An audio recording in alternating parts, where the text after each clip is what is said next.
Welcome to this week's episode of The Spotlight. So many exciting events and news ahead for you, from crowning our brand new Miss South Africa to music and sports combining for a greater cause. Yes, Irish singer Ronan Keating and Gary player doing great things together.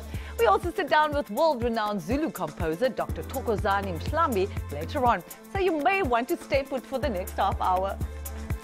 But first, let's start off with a huge congratulations to Western Cape-born beauty Tamron Green on an incredible win as the new Miss South Africa.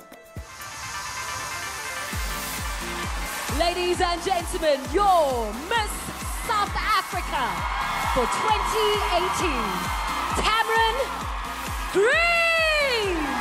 The 23-year-old medical student outshined 11 other beauties at the Sun Arena in Pretoria last week. By all accounts, the judges had a tough time. We are incredibly excited for Tamron, who will also be representing the country at the Miss Universe pageant later this year. Runner-up Lisa Kay earned the spot to fly the flag high at the Miss World contest. And from the runway to the track, he's one of the country's most beloved sportsmen, so it comes as no surprise that Olympic gold medalist sprinter Wade van Niekerk's sporting journey is now being documented. Wade was born prematurely. He was always going to have one or the other disability. A new documentary titled 43.03 will hit local screens soon. The story centers around the athlete's journey leading up to his victorious 400-meter world record at the Rio Olympics back in 2016. Directed by Mzi Khumalo, 43.03 delves into the sprinter's family life and the support they've shown him. It enforces the old African adage, it takes a village to raise a child. The docu will be making its rounds at film festivals worldwide before hitting the cinemas. To me, sports was always just my escape. I think it's really just the beginning. This journey that I'm taking now and seeing what I've achieved, it's a story that needs to be told. Whether I want to or not, it's something that it's going to help me inspire others and inspire more South Africans. I believe so much in our country and our potential and so on, and the fact that I've done it right here at home would be a great testimony and story for us as South Africans that we can do it at home. We don't have to leave the country to do great things. Breakup rumors about Nomzamo Mbatha and Maps Maponyane have been flooding social media. If reports are to be believed, it seems pretty boy Maps may have played the field. Well, it remains to be seen whether the word on the street is true or not. What happens when you combine music and sport for a good cause? Well, hopefully raise enough money to better someone else's life. Irish pop singer Ronan Keating and the legendary Gary player did just that in Cape Town this week. My colleague Justin Ford was there looking very dapper, if I may add. The carpet has been rolled out, and in just a bit, this area will be teeming with the who's who of Cape Town, all here to support a great cause. Making the evening possible is Irish pop sensation Ronan Keating, as well as legendary golfer Gary Player. Together, the pair will hopefully be able to entice the guests to open their wallets as well as their hearts.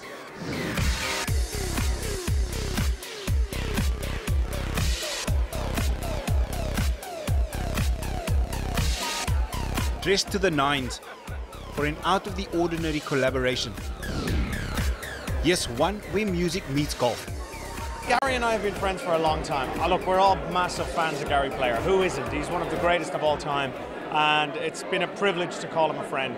The work Gary does around the world is phenomenal, and I'm trying to take a leaf from his book.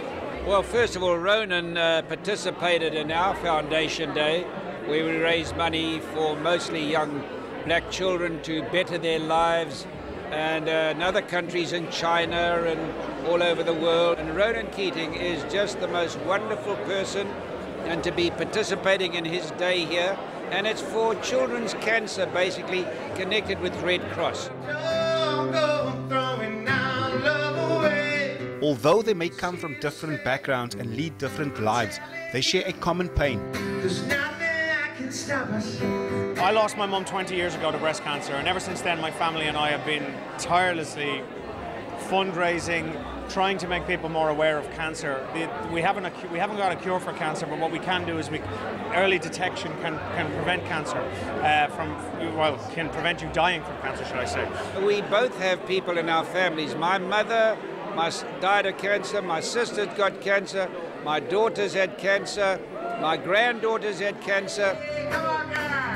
A generous R1 million was raised on the night.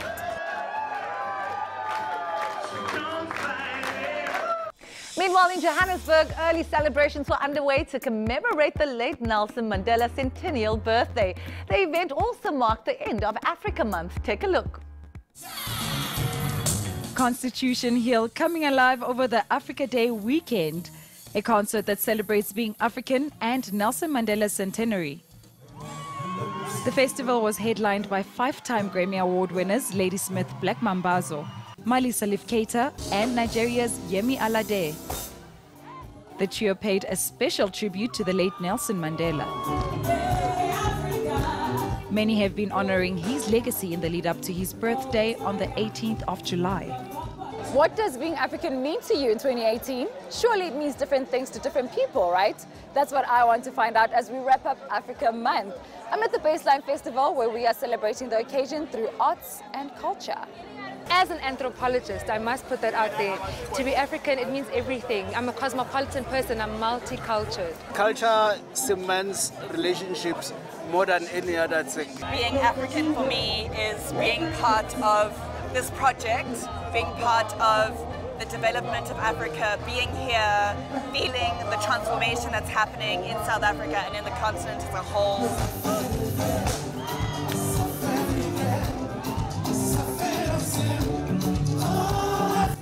To be African is to be proud of your roots. It's to be diverged in the culture, you know, the essence of Africa. Ukuba Africa, kuthi kufanele ngihloniphe indlela engembatha ngayo, indlela engenza izinto engakhuliswa babelethi bami ngayo. Other acts to grace the stage included Sipho Hot Sticks Mabuze, Nakane and Dub Inc., just to name a few.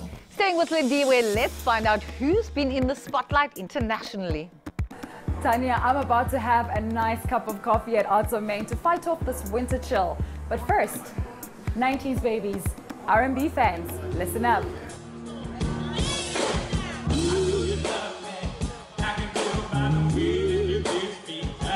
Anthony Hamilton, TLC, SWV and Drew Hill are coming to South Africa.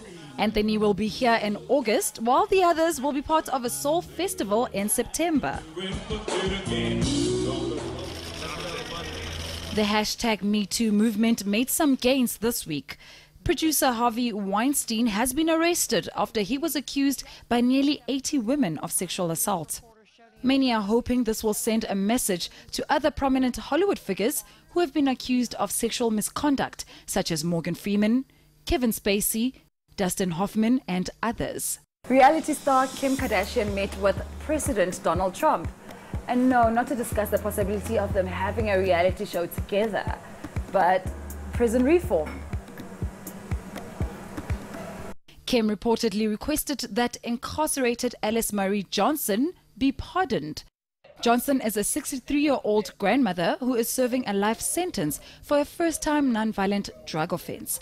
Kim's husband, Kanye West, has received much criticism of late for supporting the US president.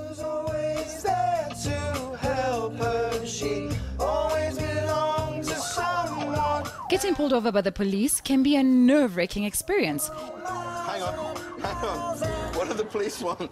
And that wasn't any different for comedian slash TV host James Corden and Maroon 5 frontman Adam Levine.